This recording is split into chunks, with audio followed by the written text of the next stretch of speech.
সারাদিন ফোন টিপবো, চুলায় রান্না বসাইছি খেয়াল রাখেন। আমি গেলাম জঙ্গলে লাকড়ি আনতে। যাও তো দেখ মনে। কি গো বৌমা, কই যাচ্ছ কুড়াল নিয়ে? এই তো কাকা, জঙ্গলে যাইতেছি কয়টা লাকড়ি আনতে। ও সাবধানে যাও তাইলে।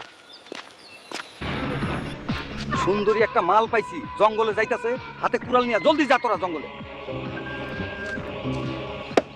মামুনি কি করছো? দূরে তোমার জামাই দাঁড়িয়ে আছে, তোমাকে নিয়ে যেতে বলছে, চলো। সত্যি? ঠিক আছে চলেন। জানেন ভাই, আমার স্বামী সারাদিন মোবাইল টিপে একটুও কাজ করতে চায় না। হ্যাঁ। যাক, আজকে মনে হয় বউয়ের কষ্ট বুঝেছে। ওই যে দেখেন কুড়ে ঘর, ওখানেই আপনার জামাই বসে আছে। কাম শেষ, এবার আমি যাই। কি হয়েছে মা তোমার? গোলামের বাচ্চা, তুই শুয়ে আছস, এদিকে তোর বউরে জঙ্গলে একটা পোলা ইজ্জত নষ্ট করে দিছে। জলদি যা। রেণু